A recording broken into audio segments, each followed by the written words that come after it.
La gardeuse d'oie. Il était une fois une vieille reine qui avait une belle fille. Et quand la princesse grandit, elle fut fiancée à un prince qui vivait dans un royaume très lointain. « Maman, dois-je faire cela ?»« Oui, ma chère fille, j'ai donné au prince ma parole que tu l'épouserais. »« Mais je souhaite rester ici avec toi. » « Je suis vieille et je vais bientôt partir. Je veux que tu aies un mari qui te protège. »« Je ne veux pas te quitter, mère. Mais si tu le dis, je partirai. »« Je ne veux pas que tu y ailles seule.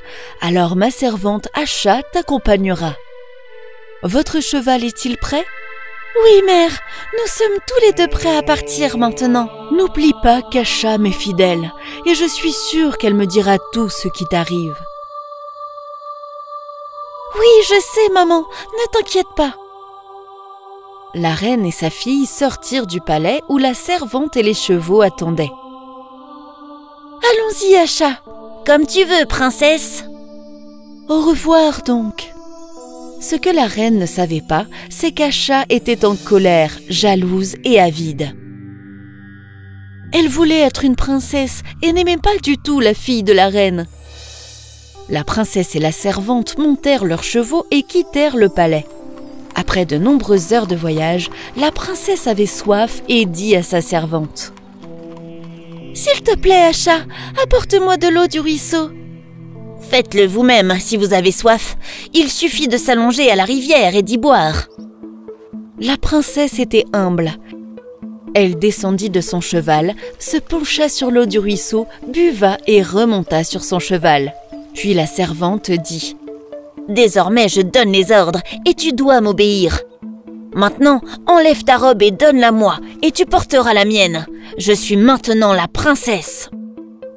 Promets-moi que tu ne parleras de cela à personne ou tu le regretteras. »« Je le promets. » La servante prit la robe de la princesse et monta sur le cheval de la princesse. Le cheval paraissait sentir qu'il devait porter la vraie princesse et n'obéissait pas tout à fait aux ordres d'Acha. Mais finalement, les deux femmes arrivèrent au palais royal où le prince sortit à leur rencontre. « Bienvenue dans mon palais, chère princesse. Qui est cette fille ? » ?»« Elle, c'est ma servante. Elle a voyagé avec moi depuis mon royaume. Mais je ne l'aime pas. Peut-être pouvez-vous la faire travailler dans votre royaume. Elle ne m'est plus d'aucune utilité maintenant. »« J'ai un petit garçon qui s'appelle Conrad, qui s'occupe des oies.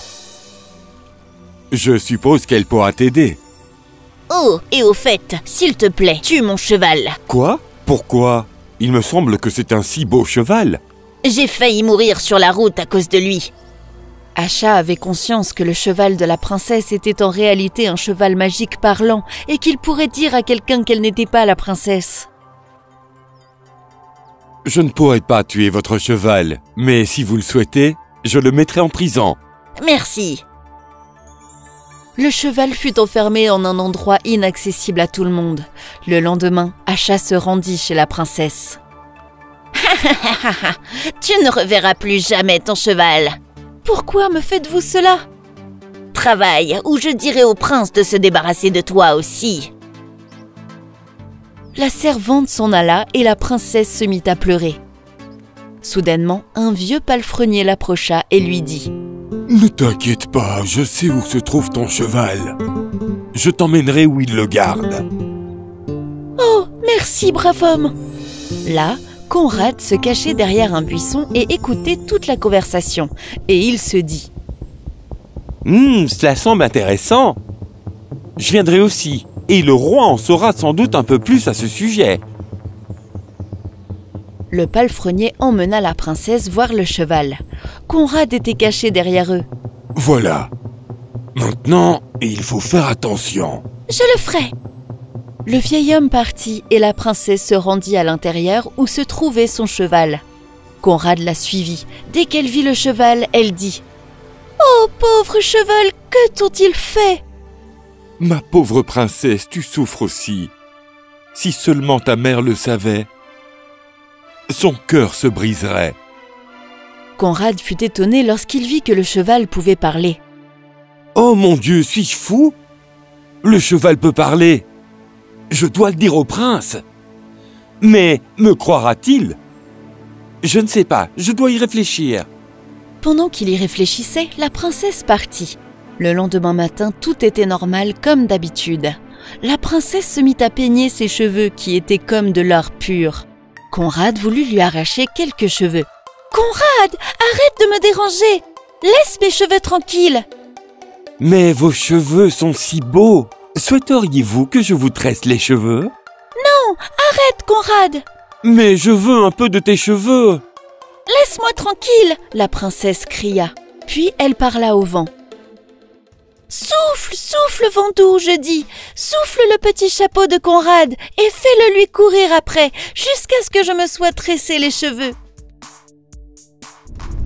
Un vent si violent souffla le chapeau de Conrad à l'autre bout du pays qu'il fut obligé de le poursuivre. Quand il revint, elle avait fini de se peigner les cheveux. Conrad était en colère. Il partit donc et alla directement voir le prince. « Votre Majesté, je ne veux plus être près de cette fille. J'ai peur. Elle n'est qu'une fille innocente. Comment pouvez-vous avoir si peur d'elle ? Non, Votre Majesté, je pense que c'est une sorcière. Une très mauvaise sorcière. » « Une sorcière ? Tu aurais dû me le dire dès le début.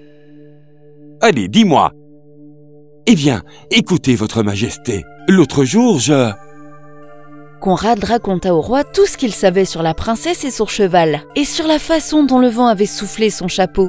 « Rentre chez toi maintenant, Conrad. Je vais m'occuper de tout. » Le lendemain, le prince se cacha près de l'endroit où se trouvait Orsay et il attendit que la princesse vienne voir le cheval. « Bonjour, mon cher Orsay !»« Bonjour, ma chère princesse. Si seulement votre mère savait ce que vous viviez, son cœur se briserait. » Le prince entendit la conversation, mais il vit aussi comment Conrad dérangeait la princesse et comment le vent faisait souffler son chapeau.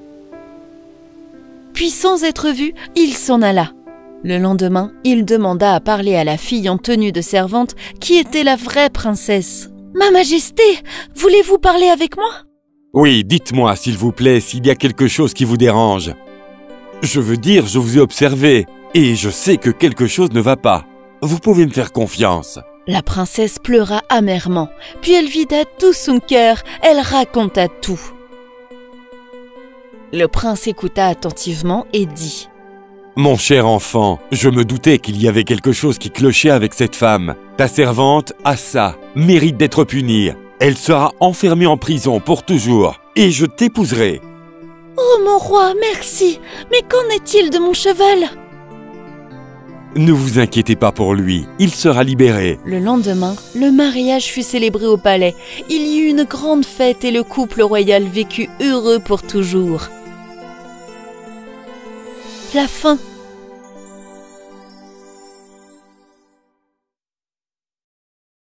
Si vous avez aimé cette histoire, n'hésitez pas à vous abonner à notre chaîne et à cliquer sur l'icône de la cloche pour les prochaines éditions.